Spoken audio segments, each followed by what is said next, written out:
بسم اللہ الرحمن الرحیم۔ السلام علیکم ناظرین۔ وہ 10 بزرگ صحابہ رضی اللہ تعالیٰ عنہم جنہیں رسول اللہ صلی اللہ علیہ وآلہ وسلم نے ایک ہی مجلس میں ان کی زندگیوں میں جنت کی علیل الاعلان بشارت دی تھی، عشرۂ مبشرہ کہلاتے ہیں۔ حدیث میں آتا ہے کہ حضرت سعید بن زید رضی اللہ تعالیٰ عنہ نے سنا کہ بعض لوگ بعض امرائے سلطنت کے سامنے حضرت علی رضی اللہ تعالیٰ عنہ کو برا کہتے ہیں، تو آپ رضی اللہ تعالیٰ عنہ نے فرمایا کہ افسوس، میں دیکھتا ہوں کہ تمہارے سامنے نبی کریم صلی اللہ علیہ وآلہ وسلم کے صحابہ کو برا کہا جاتا ہے اور تم اس پر نہ نکیر کرتے ہو نہ اس سے روکتے ہو۔ اب سن لو، میں نے اپنے کانوں سے رسول اللہ صلی اللہ علیہ وآلہ وسلم کو یہ کہتے سنا ہے، اور پھر حدیث بیان کرنے سے پہلے فرمایا کہ یہ بھی سمجھ لو کہ مجھے کوئی ضرورت نہیں کہ میں حضرت صلی اللہ علیہ وآلہ وسلم کی طرف کوئی ایسی بات منسوب کروں جو آپ صلی اللہ علیہ وآلہ وسلم نے نہ فرمائی ہو، کہ قیامت کے روز جب میں حضور صلی اللہ علیہ وآلہ وسلم سے ملوں تو آپ صلی اللہ علیہ وآلہ وسلم مجھ سے اس کا مواخذہ فرما دیں۔ یہ کہنے کے بعد حدیث بیان کی کہ ابو بکر رضی اللہ تعالیٰ عنہ جنت میں ہیں، عمر رضی اللہ تعالیٰ عنہ جنت میں ہیں، عثمان رضی اللہ تعالیٰ عنہ جنت میں ہیں، علی رضی اللہ تعالیٰ عنہ جنت میں ہیں، طلحہ رضی اللہ تعالیٰ عنہ جنت میں ہیں، زبیر رضی اللہ تعالیٰ عنہ جنت میں ہیں، سعد بن ابی وقاص رضی اللہ تعالیٰ عنہ جنت میں ہیں، عبد الرحمن بن عوف رضی اللہ تعالیٰ عنہ جنت میں ہیں، ابو عبیدہ بن جراح رضی اللہ تعالیٰ عنہ جنت میں ہیں۔ ان 9 حضرات کا نام لے کر حضرت سعید بن زید رضی اللہ تعالیٰ عنہ خاموش ہو گئے اور 10ویں کا نام نہیں لیا۔ جب لوگوں نے پوچھا کہ 10واں کون ہے تو فرمایا سعید بن زید رضی اللہ تعالیٰ عنہ۔ اس کے بعد حضرت سعید بن زید رضی اللہ تعالیٰ عنہ نے فرمایا کہ خدا کی قسم، صحابہ کرام میں سے کسی شخص کا رسول اللہ صلی اللہ علیہ وآلہ وسلم کے ساتھ کسی جہاد میں شریک ہونا جس میں اس کا چہرہ غبار آلود ہو جائے، غیر صحابہ میں سے کسی بھی شخص کی عمر بھر کی عبادت و عمل سے بہتر ہے، اگرچہ اس کو حضرت نوح علیہ السلام کی عمر دے دی جائے۔ ایک اور حدیث میں آتا ہے کہ حضور اقدس صلی اللہ علیہ وآلہ وسلم نے ارشاد فرمایا، میں وہ سب سے پہلا شخص ہوں گا جس کے لیے جہنم کے اوپر پل صراط لگایا جائے گا،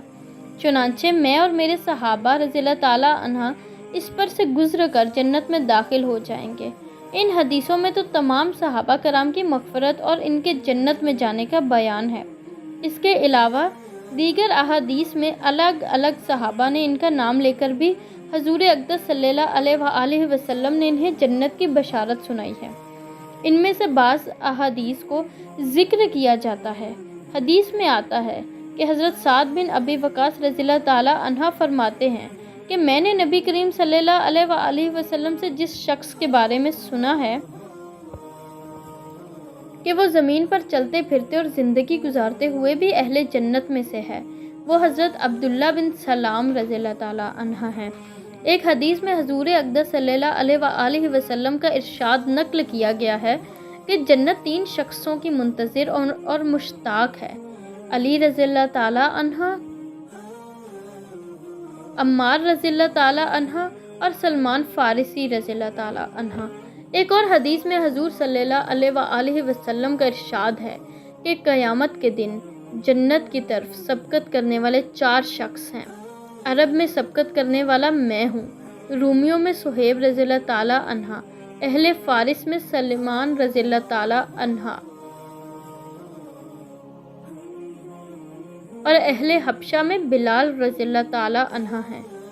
ایک اور حدیث میں آتا ہے کہ غزوہ حنین کے موقع پر ایک صحابی حضرت انس بن ابی مرثد غنوی رضی اللہ تعالیٰ عنہ نے تنہا ساری رات پہرے داری کی اور اس کے لیے بیشتر رات گھوڑے کی پیٹھ پر گزار دی۔ صبح ہوئی تو حضور اقدس صلی اللہ علیہ وآلہ وسلم نے انہیں بشارت سنائی کہ تمہارے لیے جنت لازم ہو گئی ہے، آج کے بعد اگر تم کوئی نیکی نہ بھی کرو تب بھی جنت ہی میں جاؤ گے۔ حضرت بریدہ رضی اللہ تعالیٰ عنہ حضور اقدس صلی اللہ علیہ وآلہ وسلم کی یہ حدیث نقل کرتے ہیں کہ آپ صلی اللہ علیہ وآلہ وسلم نے حضرت عبد الرحمن بن سعدہ رضی اللہ تعالیٰ عنہ سے فرمایا، اگر اللہ تجھے جنت میں لے جائے گا تو تجھے ایسا گھوڑا سواری کے لیے دیا جائے گا جو سرخ یاقوت کا ہوگا، تو اس پر سوار ہو کر جہاں چاہے گا جنت میں جا سکے گا۔ ایک حدیث میں حضرت حارثہ بن نعمان انصاری رضی اللہ تعالیٰ عنہ کو حضور صلی اللہ علیہ وآلہ وسلم نے حضرت جبرائیل امین علیہ السلام کے کہنے پر بشارت سنائی تھی کہ تم اور تمہاری اولاد جنت میں جاؤ گے۔ ایک حدیث میں حضرت علی رضی اللہ تعالیٰ عنہ بیان کرتے ہیں کہ حضور اقدس صلی اللہ علیہ وآلہ وسلم نے حضرت عبداللہ بن مسعود کو حکم دیا کہ درخت پر چڑھو اور پھل توڑ لاؤ۔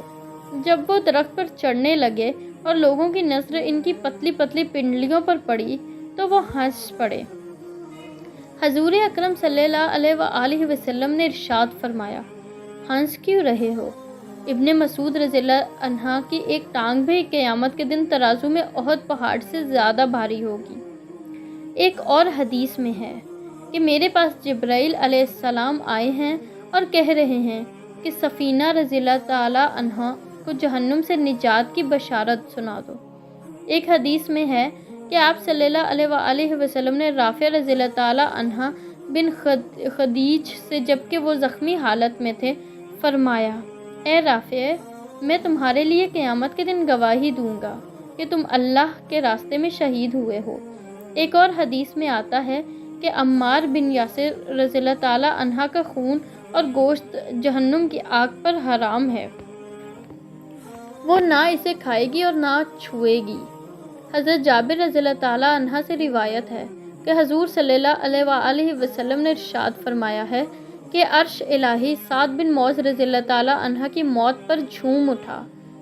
کسی صحابی کی روح کے استقبال میں عرش الہی کا خوشی میں جھوم اٹھنا اس بات کی بڑی دلیل ہے کہ اس صحابی کو اللہ کے ہاں کیا مقام حاصل ہے۔ ایک اور حدیث میں آتا ہے کہ حضور اقدس صلی اللہ علیہ وآلہ وسلم نے ارشاد فرمایا ہے کہ مجھے امید ہے کہ کوئی بھی ایسا شخص جس نے غزوہ بدر یا حدیبیہ میں شرکت کی ہے انشاءاللہ جہنم میں نہیں جائے گا۔ اصحاب بدر کے بعد دوسری بڑی فضیلت ان حضرات صحابہ کرام کو حاصل ہے، بیت حدیبیہ، جس کو قرآنی بشارت کی وجہ سے بیت رضوان اور بیت شجرہ بھی کہا جاتا ہے۔ اس میں جو تقریباً 1500 صحابہ شریک تھے، ان کے بارے میں کھلے الفاظ میں خدا کی رضا کا اعلان فرمایا گیا ہے۔ حدیث میں واضح الفاظ میں آتا ہے کہ جہنم میں ایسا ایک شخص بھی نہیں جائے گا جس نے درخت کے نیچے حضور صلی اللہ علیہ وسلم سے بیعت کی